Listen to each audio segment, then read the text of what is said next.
As pessoas sempre quiseram alcançar a felicidade, e a psicologia trouxe uma ideia de uma ciência da felicidade. E aí, a partir dessa ideia, as pessoas começaram a buscar uma psicologização da vida. Então, o alvo da vida seria alcançar um bem-estar que a psicologia prega, e então toda a sociedade começa a se reconfigurar a partir disso. E assim, a pessoa pode fazer do bem-estar psicológico a meta de sua vida, né. Ela pode fazer essa disso, é uma opção dela. Mas isso é uma necessidade mesmo? Isso é uma coisa que, é o alvo da nossa vida, do bem-estar psicológico? E isso é uma ou será que tem metas maiores, valores maiores? E aí eu gostaria de trabalhar um pouco isso aqui. É mais uma conversa um pouco mais filosófica. Gostaria até que você colocasse aí o que que você pensa a respeito desse assunto nos comentários. Mas assim, eh, isso é muito mais uma questão de filosofia. Eu acredito que a psicologia como uma ciência, ela não deve dizer pra gente como a gente deve viver. Ela pode dar instrumentos pra gente alcançar aquilo que a gente quer, mas ela não diz qual que é o fim último da vida. Isso é papo pra filosofia, é papo pra outra galera, entendeu? Então, vou começar pelo assunto do egoísmo, né?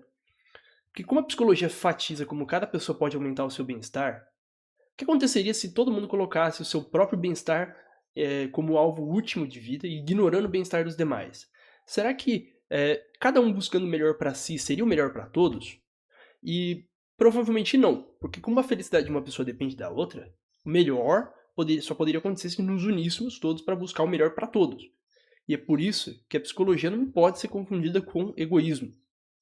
Então ela é uma ciência que diz: é assim que você pode fazer para se sentir mais satisfeito. Mas ela não diz o que o individualismo e o egoísmo dizem, pense apenas no que faz você se sentir bem. Então existe uma distinção entre as duas coisas. Agora, existe uma importância de pensar no bem de todos e na vida em sociedade, né? Então, boa parte do sofrimento de uma pessoa não é decorrência só de suas escolhas ruins, jeito de pensar errado, maus hábitos. A gente não pode culpar qualquer pessoa que sofre como se fosse questão de escolha. O mundo não é totalmente justo, existem questões sociais e políticas e é preciso pensar nisso e conversar sobre isso, buscar soluções. Agora, eu estou focado apenas em informar esse fato aqui. Eu não quero opinar politicamente, falar você tem que pensar assim, você tem que ter essa posição. Aí é com você, esse não é o meu papel aqui, nesse momento. Mas existe algo mais importante que se sentir satisfeito? Então, uma vez eu vi um vídeo de uma mulher furiosa com a psicologia. Ela dizia que o ensinamento dela era que tudo que mais importa é que as pessoas se sintam bem. E que isso é uma forma de egoísmo, isso é uma forma eh, de uma visão de mundo muito pequena. Só que isso é uma confusão. Alguns profissionais pensam e dizem essas coisas. Se você prestar atenção, você vai perceber isso. Mas isso é questão de opinião deles. Isso não representa a psicologia como uma ciência. Então, como ciência, ela estuda o bem-estar, mas não pode determinar o que importa, o que realmente tem valor em nossas vidas. Isso é questão de opinião, papo para filósofos.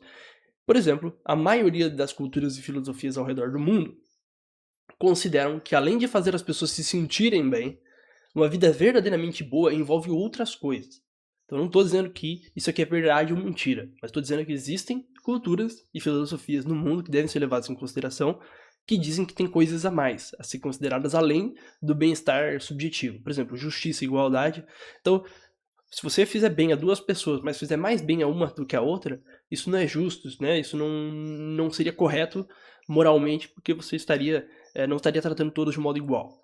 Você não causou sofrimento a ninguém, mas você não foi justo no seu tratamento. Então, muitas culturas, muitas filosofias consideram a justiça e a igualdade um princípio elementar. A liberdade. Dá liberdade às pessoas de fazer o que quiserem. Por exemplo, eh, algumas pessoas talvez tenham que ter liberdade para tomar escolhas que vão ser ruins para elas, será? Então, talvez a liberdade seja mais importante do que o bem-estar subjetivo. Então, olha que eu não estou dizendo que é ou que não é, estou falando que a questão ética, filosófica, é muito mais complicada do que a gente costuma pensar. Eu não vou bater martelo aqui, porque esse aqui é o meu canal que eu tento ser o mais neutro, assim, no sentido de trazer psicologia e não tanto minha visão, né, de filosofia, essas coisas. Então, respeito às autoridades.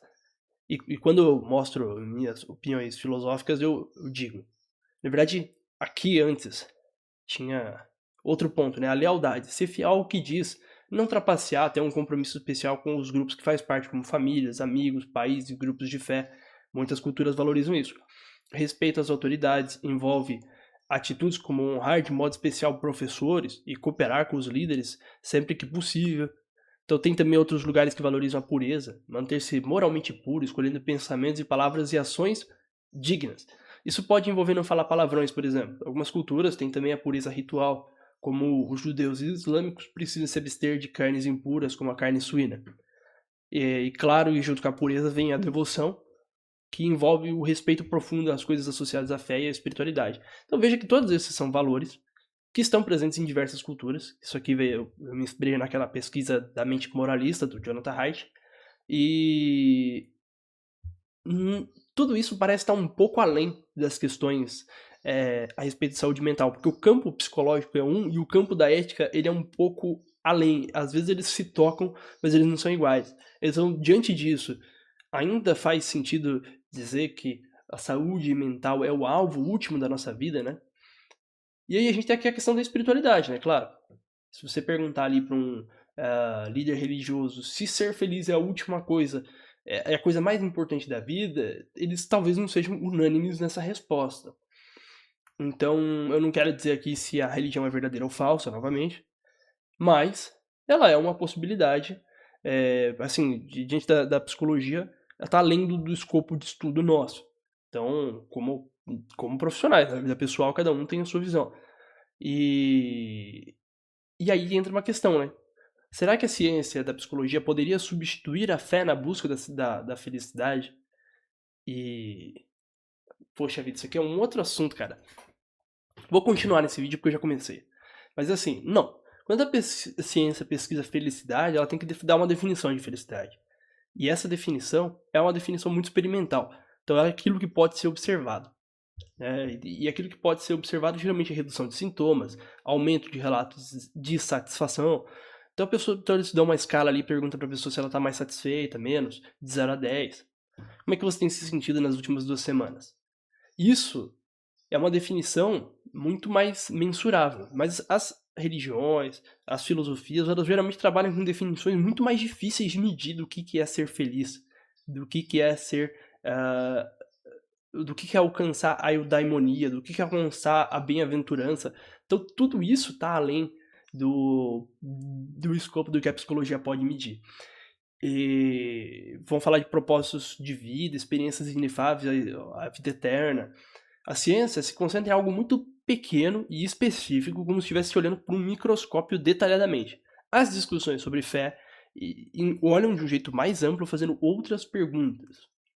Então, a ciência e a fé costumam falar de dois tipos diferentes de felicidade, por isso não faz sentido alegar que a religião está ultrapassada pela psicologia ou que quem tem fé não precisa de psicólogo. Só eu fiz assim porque passou alguém ali, né? E aí atrapalhar a gravação. Mas o que sabemos é que as pessoas. é, o que sabemos é que existe uma correlação entre as duas coisas, entre espiritualidade e aquela saúde mental mensurável que a ciência trabalha. Então, só que essa correlação, ela não é uma certeza, né? Então, não quer dizer que todo mundo que é religioso é feliz e todo mundo que é ateu é triste, entendeu? Isso aí é uma simplificação horrorosa. Só que acontece que as pessoas religiosas, elas têm uma tendência a ter uma saúde mental um pouco melhor, a depender do tipo de religião que adotam, né? Então, aquelas pessoas que focam numa relação afetiva com a fé, e não só como um objeto de estudo, apresentam a saúde mental melhor. Aquelas que acreditam que são abençoadas, enfatizam o amor mais do que o medo e punição, também apresentam a saúde mental melhor. As que agem de forma honesta e sincera, sem estar naquela religião ali por fingimento, também apresentam mais benefícios.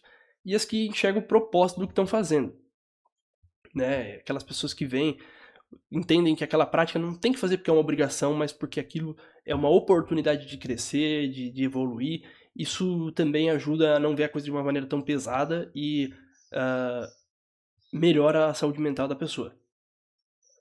Só que aí entra o grande conflito, né? Puxa vida, isso aqui é o grande ponto e que a psicologia não tem uma resposta, ao meu ver, que é o seguinte: E quando as duas se chocam, né?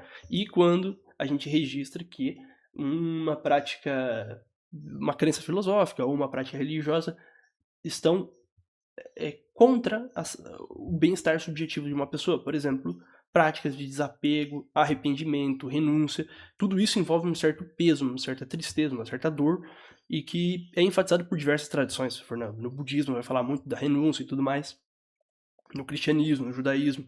Então, existe alguma área de conflito, sim.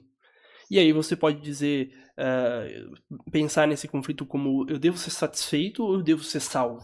O que é mais importante? Ou eu devo ser iluminado? Enfim. Acredito que essa é uma decisão existencial tão profunda que não pode ser respondida pela psicologia, restando então o respeito aos valores de cada pessoa. Bom, isso aqui é a minha provocação, digamos assim, né? Uh, ao, às visões de felicidade e a psicologia. E também a questão se a gente deve colocar o bem-estar subjetivo como um alvo último da vida ou se existem outros objetivos. Enfim, coloque sua opinião aí, porque é um assunto complicado.